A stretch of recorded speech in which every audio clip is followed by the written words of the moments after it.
नगरी पहुंचे सीएम योगी, हेलीकॉप्टर से देखा पूरा महाकुंभ। हिमाचल प्रदेश के राज्यपाल शिव प्रताप पहुंचे रायबरेली, महाकुंभ के लिए होंगे रवाना। लखनऊ के नए डीएम बने विशाख अय्यर, ट्रैफिक और जनसुनवाई पर रहेगा फोकस।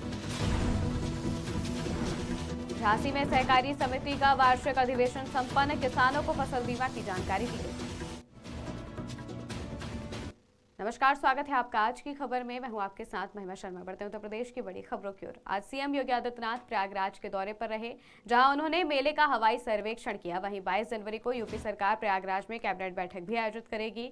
इसमें प्रयागराज समेत यूपी को कई खास सौगात देने वाली योजनाओं को मंजूरी दी जाएगी।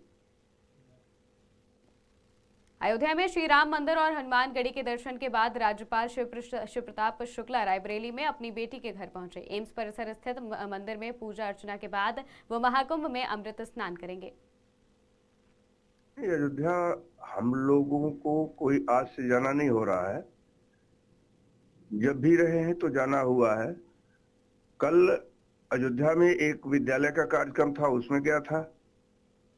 अवसर मिल गया तो भगवान हनुमान जी का और प्रभु श्री राम जी का मैंने दर्शन भी कर लिया। आज चूंकि उत्तर प्रदेश सरकार ने आमंत्रित भी किया था, इस नाते मैं कुंभ में जा रहा हूं। वहां कल स्नान कर करके फिर हिमाचल चला जाऊंगा।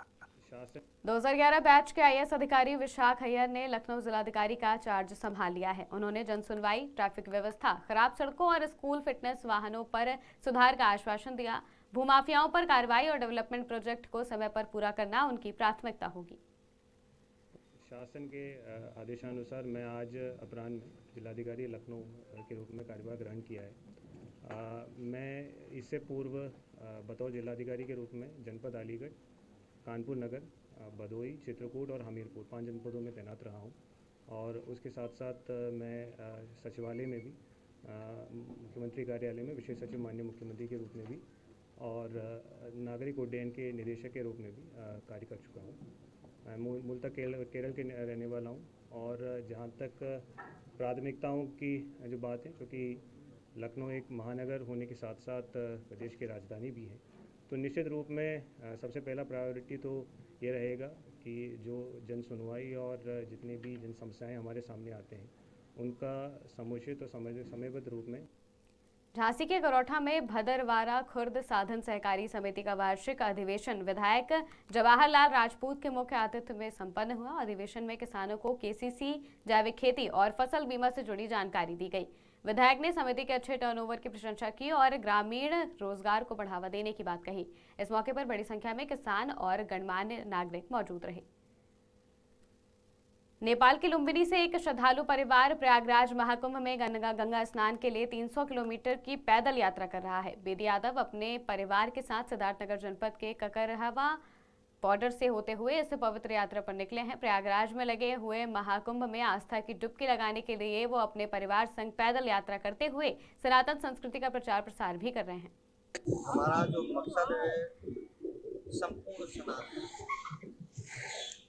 संगठित करना, एक सनातन धर्म का भी प्रचार प्रसार होगा और लोग अपने आस्था से जुड़े जाकर के जो है, और सनातन धर्म ही ऐसा प्राचीन धर्म है कि विश्व को जो है अच्छा संदेश देता है, अच्छा मैसेज आता है। जैसे हिंदुस्तान से हुआ, नेपाल से हुआ, दूसरी देश में सर हिंदू का बसोबास ज़्यादा है और हिंदू जो है और हिंदू के प्रति जो आस्था है, यहाँ से हमारा यात्रा जो है अयोध्या होगा, पैदल यात्रा। अयोध्या के बाद यहाँ से जो है प्रयागराज का यात्रा होगा। तो सभी लोग के सभी सनातनियों से सब लोग। सहारनपुर के सरसावा थाना क्षेत्र में ट्रक चालक से रिश्वत मांगने के आरोप में चौकी पर तैनात हेड कांस्टेबल सचिन ढाका निलंबित कर दिए गए। जांच में आरोप सही पाए गए, जिसके बाद भ्रष्टाचार निवारण अधिनियम के तहत मामला दर्ज किया गया।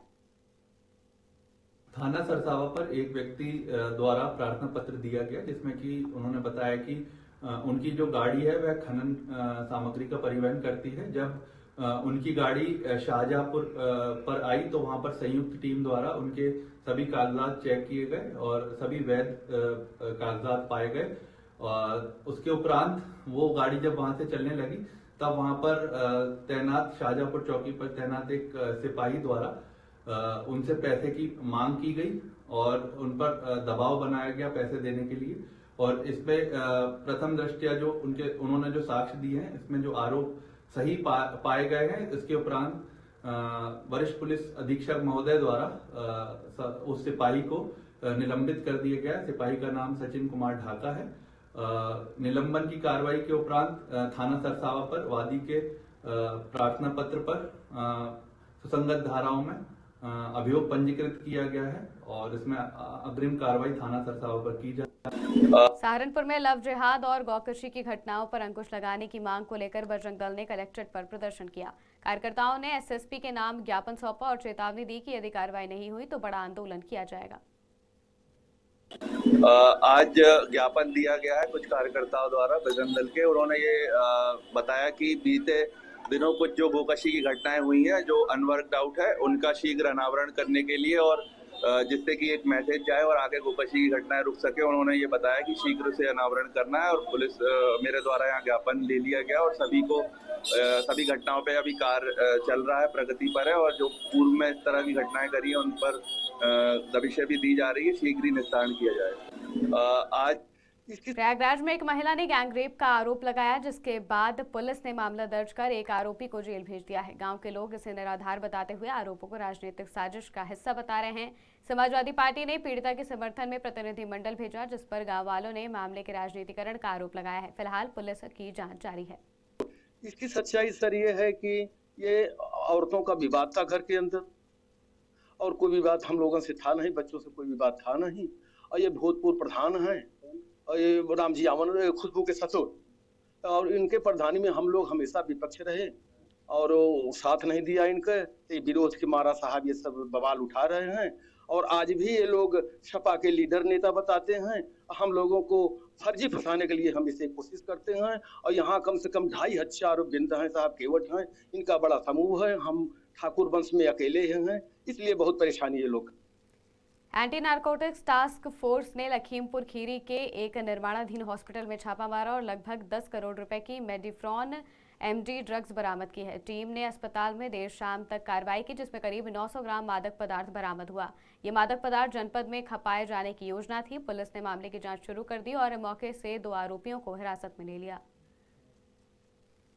उत्तर प्रदेश के बरेली में अवैध रूप से मस्जिद बनाकर नमाज पढ़ने का मामला सामने आया है। जानकारी होने पर हिंदू संगठनों ने जमकर बवाल काटा। इसके बाद हरकत में आई पुलिस ने ग्राम प्रधान समेत कई अन्य लोगों के खिलाफ केस दर्ज किया है। फिलहाल मौके पर भारी संख्या में पुलिस बल की तैनाती की गई।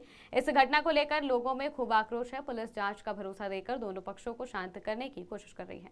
कल दिनांक 18 जनवरी को थाना बहरी पर सूचना प्राप्त हुई थी कि थाना क्षेत्र के ग्राम जाम सावंत में कुछ लोगों द्वारा सामूहिक रूप से एक प्राइवेट स्थान पर जुमे की नमाज को अदा किया जा रहा है। सूचना पर तत्काल पुलिस ने जाकर मौके पर जांच की तो यह पाया गया कि ग्राम जाम सावंत में कदीर अहमद नाम के व्यक्ति हैं जिनकी अपनी वहाँ भूमि है। उस भूमि के ऊपर 4 दीवारी बनाकर और 3 शेड डाल करके वहाँ सामूहिक रूप से नमाज पढ़ी जा रही थी जो कि नियम विरुद्ध था। इस संबंध में थाना बहरी पर अभियोग पंजीकृत किया गया है और इसमें 4 लोगों को कल गिरफ्तार करके धारा 170 BNSS में माननीय न्यायालय में प्रस्तुत किया गया। मौके पर शांति व्यवस्था है। आज हमीरपुर में मौदहा विकास खंड के थाना सिसोलर स्थित गांव भमई में मेला ग्राउंड और मंदिर के निकट कुछ लोगों द्वारा कथित मजार का निर्माण किए जाने से हिंदू संगठनों ने नाराजगी जताते हुए एसडीएम को एक शिकायती पत्र देकर मजार ध्वस्त कराने की मांग की है, जिस पर कार्रवाई करते हुए प्रशासन ने मजार को बुलडोजर से हटवा दिया, जिसका वीडियो सोशल मीडिया पर वायरल हो रहा है। आज थाना सिसोलर के गांव भमई पर हम लोग आए और यहाँ पर एक मजार का प्रकाश में आया है कि यहाँ पर कुछ दिन पूर्व यहाँ पर एक मजार सैयद बाबा की बना ली गई है और बनाने वाले लोगों के द्वारा ये कथन है कि सैयद बाबा सपने में आए, फुर्सत में थे तो उनके सपने में आ गए और कहा कि मजार बना लो तो तुम्हारी तबीयत ठीक हो जाएगी, तुम्हारे यहाँ धनों की वर्षा हो जाएगी, तुम जो है करोड़पति और अंबानी के टक्कर देने लगोगे। इस टाइप की वो बातें कर रहे हैं जो बिल्कुल भी निस्संदेह ये इसमें से ऐसा कुछ भी नहीं है। इसके पीछे एक बड़ा रैकेट काम कर रहा है। अभी 4 दिन पूर्व ही मौदहा पर भी एक मजार का प्रकरण आया था कि एक घर पे अंदर मजार बनवाई गई थी। वह भी दलित समाज के लोगों को भ्रमित करके, उनको बहका करके मजार बनाई गई थी। यहाँ भी इसी तरह का मामला है कि यहाँ भी दलित समाज के लोगों को बहका करके यहाँ पर मजार बनाई गई है। उत्तर प्रदेश की खबरों में फिलहाल इतना ही। देश और दुनिया की तमाम खबरों के लिए देखते रहिए आज की खबर।